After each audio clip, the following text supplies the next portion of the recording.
অনুব্রত মণ্ডল গরু পাচার করেছে, ও প্রমাণ করতে পারে কোন কালো গরু না লাল গরু। তুমি যখন বিরোধী পক্ষে থাকবে তোমাকে অনায়াসে ঢুকিয়ে দিতে পারে, ও হেকেল করতে পারে, তাই করেছে। তো এর 7 দিন আগে হলো আর পরে হলো, কি এসে গেল। ঠিক আছে, বললাম তো অসুবিধা হয়েছে, কিছু একটা করতে হবে। আরে ইডিতে ফাঁসিয়ে দাও, সিবিআই ফাঁসিয়ে দাও। সিবিআই আজ অব্দি কোন কেস সাকসেসফুল হয়েছে একটা তুমি দেখাও। মামলা করে কাউকে জেলে ঢুকিয়েছে, পারেনি। ওদের মেশিনারি নেই, রাজনৈতিক কাজে ব্যবহার হচ্ছে সিবিআই। ডাক্তাররা এতদিন বসেছিল, কি করেছে ওখানে? এতদিন বসেছিল, আমি তো প্রথম দিনই বলছি বসে আছি কেন এরা, অকারণে বা কারণে। মণ্ডলের কন্যা সুকন্যা মণ্ডল, আপনি আমাদের সাক্ষাৎকারে বলেছিলেন যে সুকন্যা মণ্ডল স্কুলে না গিয়ে যে রেজিস্ট্রারে সই করতো সেটা বিরোধীরা কি করে জানলো? এখন সুকন্যা মণ্ডল সহ অনুব্রত মণ্ডল জামিন পেলেন। আপনি প্রথমেই বুঝিয়ে দিয়েছিলেন যে অভিযোগ এবং প্রমাণের বিস্তর ফারাক। না না, ওটা মিথ্যা কথা বলেছিল। ওর মেয়ের বাড়ির সামনে স্কুল, সই কর না করার কি আছে? যা পাচ্ছে লোকে বলে যায়, এখন কী বলবো। অনুব্রত মণ্ডল গরু পাচার করেছে, ও প্রমাণ করতে পারে কোন কালো গরু না লাল গরু। তুমি যখন বিরোধী পক্ষে থাকবে তোমাকে অনায়াসে ঢুকিয়ে দিতে পারে, ও হেকেল করতে পারে, তাই করেছে। শুধুমাত্র রাজনীতি করা, একদম অভিযোগ করে দিলাম। আমাদের এখানে 3-3.5 বছর নকশাল ছেলে কিছু 8 বছর 9 বছর জেলের পিছনে আছে, আজ অবধি মামলা শুরু হয়নি। জুডিশিয়ারির দোষ, কি করা যাবে। যে অনুব্রত মণ্ডল ছাড়া পেল, সেদিক থেকে বলছেন যে বাঘ ছাড়া পেয়েছে, আবারও সেই গরম রাজনীতি। সে তো করতেই পারে, সে রাজনীতি করার অধিকার কে কেনে নেবে? আর এফেক্টিভ লোক, আমার পছন্দ না ওর, মানে আমার ভালো লাগে না, কিন্তু এফেক্টিভ লোক। এই যে বলা হচ্ছে যে মুখ্যমন্ত্রী নাকি বারে বারে কুৎসা ছড়াচ্ছেন, বিভিন্ন অপপ্রচার করছেন, কিন্তু মুখ্যমন্ত্রী বলতে চাইছেন যে এই যে একটা তদন্ত চলছে সেটা সিবিআই তদন্ত করছে, কিন্তু সেখানে নবান্ন অভিযান, লালবাজার অভিযান কেন হবে? সেটা তো সিজিও কমপ্লেক্স অভিযান করা দরকার। সেটা কি ব্যাপার আমি ঠিক জানি না, ওটা কি ব্যাপার। এখন সেন্ট্রাল গভর্নমেন্ট হয়ে গেছে, বললাম তো অসুবিধা হয়েছে, কিছু একটা করতে হবে। আরে ইডিতে ফাঁসিয়ে দাও, সিবিআই ফাঁসিয়ে দাও। সিবিআই আজ অবধি কোন কেস সাকসেসফুল হয়েছে একটা তুমি দেখাও। মামলা করে কাউকে জেলে ঢুকিয়েছে, পারেনি। ওদের মেশিনারি নেই, রাজনৈতিক কাজে ব্যবহার হচ্ছে সিবিআই। মানে কোথাও গিয়ে সিবিআই ইডি মানে একটা রাজনৈতিক, একদম সেন্ট্রাল গভর্নমেন্ট যা বলবে তাই করবে। সেন্ট্রাল গভর্নমেন্ট যার দলের সেই দল করছে। কিন্তু বিরোধীরা এখানে অভিযোগ করছে পুলিশ তৃণমূলের হয়ে কাজ করছে, তাহলে তো ইডি সিবিআইও আপনার কথায় সেন্ট্রাল। হ্যাঁ, তো একই। তোমায় যদি পুলিশ ফাঁসাতে চায়, তোমার একটা খুনের মামলা দিয়ে দিল, থাকো। আর জুডিশিয়ারিও তেমন, প্রমাণ থাকবে, প্রমাণ ছাড়াই মামলা নেওয়াই হচ্ছে না। 3.5 বছর 4 বছর 5 বছর সব জেলে পড়ে আছে ছেলে। যে অভিজিৎ গাঙ্গুলি জুনিয়র ডাক্তারদের আন্দোলনে গিয়েছিল, সেখানে কার্যত তাকে গো ব্যাক স্লোগান। যাওয়া উচিত হয়নি, যাই হোক। ও এমনিতে অনেস্ট ছিল, আমার সঙ্গে ঝগড়া ছিল, কিন্তু সৎ ছেলে।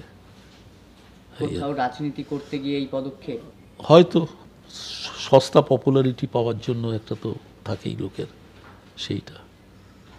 যে ঘাটাল মাস্টার প্ল্যান, সারা বছর যখনই বন্যা হয় তখনই তার কথাটা ওঠে, কিন্তু আদৌ তো ভোট আসে, ভোট যায়। হয়নি, করবে না, কী করবে? সময় দিতে হবে তো। সময় না দিয়ে যদি রাজনৈতিক ক্ষমতা ভোগ করা যায়, ভোগ করব। কিন্তু রাজ্য বলছে কেন্দ্রের দায়, কেন্দ্র বলছে রাজ্যের দায় নেই। সেটা দেখতে হবে। আমি কাগজটা দেখিনি, কাগজটা না বলে বলা উচিত। তবে দুজনেরই দায়, যৌথ দায়। একটা বন্যায় রেগুলার লোক ঘরবাড়ি ছাড়া হচ্ছে, এটা ঠিক না। এই যে ভোটের আগে একটা লোক সন্দেশখালী নিয়ে একটা ইস্যু তৈরি হয়েছিল, সেটা এখন বন্ধ পুরোপুরি। এটা তোমাদের সাংবাদিকদের জন্য। এরা বলে দিল সন্দেশখালীতে সব মেয়ে রেপ হয়েছে। একটু তো জিজ্ঞেস করবে, একটু তো যুক্তি ব্যবহার করবে, মনের যুক্তি। হ্যাঁ, কোথায় বললো 150 গ্রাম নাকি বিদ্রোহী নেয়, কোথায় দেখলাম? তো সাংবাদিকরা দিচ্ছে, তারপর ভুল বুঝতে পেরে শোধরাচ্ছে। হ্যাঁ, বলা হচ্ছে যে 150 গ্রাম বীর্য হয় না, মানে তার তাই তো বলছি, 150 গ্রাম চারটিখানি কথা নাকি, বলে যাচ্ছে, বলে দিল। মানে অপপ্রচার একটা। তোমাদের সাংবাদিকরাও দায়ী, একটু তো ভেরিফাই করবে যে ভাই এটা হয় না, জিজ্ঞেস করবে। এই যে বারে বারে অভিযোগ উঠছে যে ময়না তদন্তে চালান ছাড়া ময়না তদন্ত হয়েছিল, তাতে কি এসে গেল? হয়তো প্রসিডিউরিয়াল ভুল হয়েছে, ময়না তদন্ত তো হয়েছে। তুমি আমার ঘরে ঢুকলে না জিজ্ঞেস করে, তারপর ইন্টারভিউ করলে, আমি পরে বলতে পারি তোমার কাজটা তুমি করেছো, তাতে যদি ভুল থাকে, বদমাইশি থাকে, তাহলে ওই পদ্ধতিগত ব্যাপার দিকে উচিত না। এগুলো রাজনীতির জন্য করা হচ্ছে। এই যে তিরুপতি মন্দিরের যে লাড্ডু, সেই নিয়ে একেবারে বিতর্ক গোটা দেশ জুড়ে। হ্যাঁ, খাওয়া যে যারা ভক্তরা না খেলেই হলো। এখন কে গরু মিশিয়েছে তুমি ভাই প্রমাণ করেছো? গরু মিশিয়েছে, কোনো প্রমাণ নেই, বলে দিলে হলো। যে বারে বারে বিজেপির আচ্ছা, গরুর চর্বি আর দুধে কি তফাৎ? সবই তো গরুরই ব্যাপার। সুতরাং গরুর দুধ খাবো, এটা ঠিক আছে, করছে। কারো মনে লেগেছে যে গরু, আমি হয়তো গরু খাই না, আমার শুনতে খারাপ লাগছে যে আমার এখানে চর্বি মেশানো হয়েছে, কিন্তু প্রমাণ নেই কোনো। বর্তমান যে রাজ্যের পরিস্থিতি, মানে সব কিছুতেই একটা কাদা জলে নেমে মাছ ধরার চেষ্টা চলছে, এটা কি সেটা উচিত? উচিত তো নয়। এটা তোমরা তোমাদের সাংবাদিকদের জন্য বললেই যা পাচ্ছ লিখে যাচ্ছ, বলে যাচ্ছ আর কি। সাংবাদিক একটু ভেরিফাই করা উচিত, যে যাই বলুক। সেদিক থেকে কি বলবেন আপনি? মানে ভেরিফাই করা উচিত, সাংবাদিকতা করতে গেলে ভেরিফাই করা উচিত। একটা ছেড়ে দিলাম যে সন্দেশখালীতে সব মেয়ে রেপ হয়েছে, সম্ভব? একটু ভেরিফাই করবো না? এবং সংবাদপত্র যদি এখানে স্ট্রিক্ট থাকে, তাহলে এই গুজবগুলো ছড়ায় না। মানে যে বিরোধীরা বলছে যে তৃণমূল গুজব ছড়াচ্ছে, তৃণমূল বলছেন যে যাই হোক, যাই তো গুজব সেটা ছড়াচ্ছে। গুজব কার মাধ্যমে ছড়াচ্ছে? সংবাদপত্র ভেরিফাই করা উচিত। যে বারে বারে নিশানায় এখন কংগ্রেস, যে কংগ্রেস আমলের দুর্নীতি নিয়ে এখন ইস্যু করে টানছে ভারতীয় জনতা পার্টি। সে তো টানতেই পারে, তার উপায় নেই কোনো। আমার যখন নিজের কাজ না থাকবে, তখন বলবো তুমি 10 বছর আগে এই করেছিলে। তাই জন্য তো কংগ্রেসকে সরিয়ে তোমাকে দিয়েছে, তো তুমি করো সেটা। কে বারণ করছে ভারত বিজেপিকে? কিন্তু এই যে বারে বারে এই রাজ্যে একের পর এক ছবি, কখনো হত্যাকাণ্ড, কখনো আর ধর্ষণ। কংগ্রেস আমলে যা যা ইনস্টিটিউশন হয়েছে, বিজেপি করে দেখাক না। ইনস্টিটিউট থেকে, আইআইটি থেকে আরম্ভ করে আইআইএম থেকে সবই তো কংগ্রেস আমলে, সেগুলো নতুন করে দেখাক না। করতে কিছুই তো করতে পারছে না। হ্যাঁ, কি বলছিলে? যে এই রাজ্যে একের পর এক ছবি, যেখানে ধর্ষণ, যেখানে কোথাও দেখা যাচ্ছে যে ফ্রিজের মধ্যে 50টি টুকরো করে রেখে প্রেমিকার দেহ, সব এই বাংলা যোগ। এই বাংলা কি আগে কি এটাই- ছিল না? ক্রিমিনাল হলে থাকবেই, সেটা আগে ধরা পড়েনি, এখন ধরা পড়ছে, বা সংবাদপত্রে খবর বেরোচ্ছে বেশি। আগেও হয়েছে, বউয়ের দেহ কেটে ইয়েতে ফ্রিজে রেখে দিয়েছে, আগেও হয়েছে। মা শত্রুপক্ষের কোনো লোককে মেরে ঢুকিয়ে দিয়েছে। মানে এগুলো চলতেই থাকবে না? থাকবে কি না জানি না। ধরো তুমি আমার ঘরে ঢুকেছো, আমি তোমায় খুন করে দিলাম, পুলিশ ভাই কী করে জানবে আগে থেকে যে আমি তোমায় খুন করব? এগুলো থাকে। সমাজের খারাপ লোক আছে, ভালো লোকও আছে। মানে সবকিছুতেই প্রশাসনকে দায়ী করা উচিত উচিত না? না। প্রশাসন তো থাকবে, কিন্তু ঘটনা ঘটার আগে প্রশাসন কি করবে? জানবে কি করে? এই যে কোথাও গিয়ে আপনি একজন আইনজীবী, সেই হিসাবে যে আইন ব্যবস্থার জন্য কোথাও গিয়ে অপরাধীরাও পার পেয়ে যায় নাকি? দেখো, আইনের বেড়া প্রথমত তোমাকে প্রমাণ করতে হবে। এটা যদি তুলে দাও, তাহলে তো তোমার আজকে নকশালরা এক একজন 8-9 বছর জেলে আছে। তো হয়েছে 3.5 বছর, 4 বছর। তারপর ওই যে কী বলে, ওই সারদা কেস নাকি 10 বছর নাকি আছে। থাকবে কেন? তোমায় প্রমাণ করতে হবে, ভাই তুমি চুরি করেছো, এটা করতে হবে। একটা পাখা চলে গেল, আমি বললাম তুমি চুরি করেছো, আমাকে প্রমাণ করতে হবে, এটাই আমাদের নিয়ম। কিন্তু যদি আমি চুরি করে থাকি কিন্তু প্রমাণ হলো না, হলো না মানে চুরি করনি, প্রমাণ দিতে হবে। আমি বললেই তো, অভিযোগ করলেই তো হলো না, প্রমাণ দিতে হবে। এই যে একদিক থেকে দেখা গেল যে জুনিয়র ডাক্তারদের সঙ্গে বৈঠক করলেন মুখ্যমন্ত্রী তার মানে বাসভবন কালীঘাটের বাড়িতে, এটা কি রাষ্ট্রীয় বিধিসম্মত? এই নিয়ে বহু মানুষ প্রশ্ন তুলছেন। বলেছে মুখ্যমন্ত্রী তার সদিচ্ছা দেখিয়েছে। তা ডাক্তাররা এতদিন বসেছিল, কি করেছে ওখানে? এতদিন বসেছিল, আমি তো প্রথম দিনই বলছি বসে আছে কেন এরা, অকারণে বা কারণে? আমার তো জাস্টিফাই করতে হবে। আর তুমি কারা অ্যাফেক্টেড হচ্ছে? যারা রুগী, যারা একটু পয়সাওয়ালা ঘরে বা প্রাইভেট ডাক্তার দেখে, তাদের তো অসুবিধা হচ্ছে না। নার্সিংহোমে যারা প্রোভাইড করতে পারে, তাদের তো অসুবিধা হচ্ছে না। গরিব লোক সাফার করবে।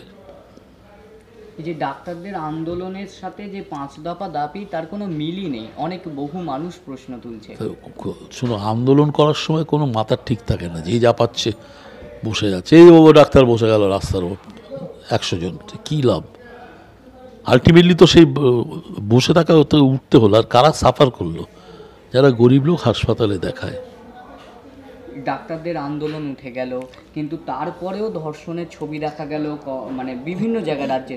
তাহলে তো ডাক্তাররা তো একজনের জন্য আন্দোলন করলো, এদের জন্য তাই তো আন্দোলন কে বলছি, করবে? না বুঝে নেবে যায়, না বুঝে নেবে যায়। 10 কোটি লোক পশ্চিমবঙ্গে, তো সেখানে ধর্ষণ 2-4টে হতেও পারে, নাও হতে পারে।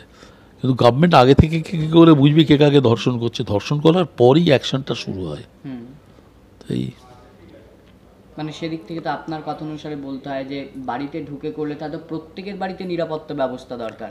হয় না তো, তাই তো বলছি, তাই তো বলছি। সমাজটা কিভাবে কে কোথায় চুরি করবে না করবে সেটা আগে থেকে পরের স্টেপটা দেখবার। গভর্নমেন্ট কী করলো, ধরা পড়ার পর বা ধরবার জন্য কী স্টেপ নিল, এইটাই মেন। শুভেন্দু অধিকারীর নামে বহু অভিযোগ, কিন্তু তারপরেও তিনি বিরোধীদের আঙুল তুলছেন, বিরোধীদের দিকে, না তারাই চোর। সে বলতে হয় রাজনীতির ব্যাপার। শুভেন্দুকে এখন দেখছি না টেলিভিশনে, এত বেশি কথা বলেছে, ঠিক ওজনটা হারিয়ে গেছে। মানে ব্যক্তিত্বের ওজন না, বেশি কথা বললে যখন প্রমাণ না করতে পারো, তোমার ওজনটা হারিয়ে যায়। এই মানে মানুষের দিক থেকে দূরে সরে যায়, সেইটা ওজনটা হারিয়ে যায়। বেশি কথা বললে যদি দেখা যায় যে তুমি যা বলেছো সেটা প্রমাণিত না, তখন তোমার ওজনটা হারিয়ে যাবে। এই যে রাজ্যে একের পর এক এরকম পরিস্থিতি, সেই দিক থেকে আইন ব্যবস্থা লাটেই উঠেছে বলছেন মানে বহু সাধারণ মানুষ। আইনজীবী হিসেবে কি বলবেন? আইন ব্যবস্থা লাটে উঠবে কেন? 10 কোটি লোক আছে, কটা ক্রাইম হচ্ছে পুলিশ তো দেখছে। এটা নয় যে পালিয়ে যাচ্ছে। তুমি এটা আগে প্রমাণ দিয়ে অভিযোগ করুক না, হাওয়ায় অভিযোগ ছড়িয়ে দিচ্ছে। আরজিকর কাণ্ড নিয়ে সুপ্রিম কোর্টের শুনানি ফের পিছিয়ে গেল, আবারও সেটিং তত্ত্ব। না, সেটিং তত্ত্ব না, ওর সময় থাকে। কি আর্জি করার কি, যা হওয়ার তো হয়ে গেছে। তো এর 7 দিন আগে হলো আর পরে হলো, কি এসে গেল? প্রধান বিচারপতির, সুপ্রিম কোর্টের প্রধান বিচারপতির বাড়িতে প্রধানমন্ত্রী নরেন্দ্র মোদী আরতি করছেন। ওটা উচিত হয়নি, উচিত হয়নি। এটা মানে নিয়ম হলো, এটা দর্শকদের জন্য বলছি, আমাদের সংবিধানে একটা হলো লেজিসলেচার, তারপর হলো এক্সিকিউটিভ। তা লেজিসলেচার যেটা পাস করে সেটা এক্সিকিউটিভ পাস করবে। লেজিসলেচার মানে মেজরিটি পার্টি যারা, তারা এক্সিকিউটিভটা কন্ট্রোল করে। উল্টো দিকে দাঁড়িয়ে জুডিশিয়ারি, তারা দেখে দেয় এটা ভুল কি এটা ঠিক।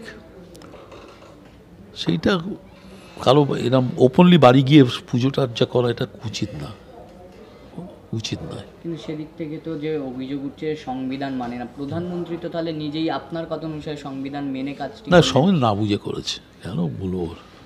সবই বুঝলে তো হয়েই গেছিলো, গেছে, উচিত হয়নি যাওয়াটা। এই যে কপিল সিব্বল কে নাকি জায়গা করে দিতে চেয়েছিলেন সুপ্রিম কোর্টের প্রধান বিচারপতি আরজি করে, মানে রাজ্যের পক্ষে সওয়াল করার জন্য। কৌস্তব বাগচি চিৎকার করে বলায় তাকে থামানো হয়েছিল। সেই দিক থেকে কি কৌস্তব ভাট বকে কোর্টে, খুব খারাপ কথা বললাম, জুনিয়র ছেলে, মাথা নাড়া করে ঘুরছে। আমি ওকে বলেছি, মমতার থাকা না খাতা কারো ওর কি আমার চুল রাখার থাকে? যা পাচ্ছে বলে যাচ্ছে, পাবলিসিটিও পাচ্ছে, কিন্তু পাবলিসিটিটা নেগেটিভ পাবলিসিটি পাচ্ছে। ছেলেটা খুব ভালো ছেলে, কিন্তু লোকের জন্য লড়ে।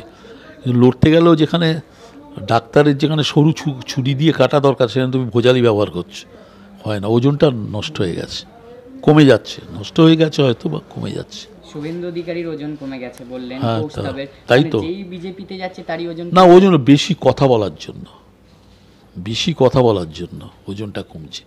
এমন কিছু তুমি বলবে না যেটা বাস্তবের সঙ্গে তুমি মেলাতে পারছো না। ওজন অনেকেরই কমেছে। মানে যাই বলতে হবে যুক্তি এবং এবং কিছু বাস্তবে রাখতে হবে। 2 দিন বললাম চেঁচিয়ে, তারপর হাওয়া হয়ে গেলাম। এই ডাক্তারদের আন্দোলন আর কি, হাওয়ায় তখন আর ওজনটা থাকে না। কিন্তু এই যে আন্দোলন প্রায় নিভতে বসেছে, সেদিক থেকে তো তাহলে বলা চলে যে আরজিকর কাণ্ড সেই সন্দেশখালির মতন আস্তে আস্তে। তাই তো বলছি, সন্দেশখালিতে সবাই রেপ হয়েছে, এটা কথার কথা হলো? যা বলবে যেটা বাস্তব সেটা অন্তত জাস্টিফাই করতে পারবে সেই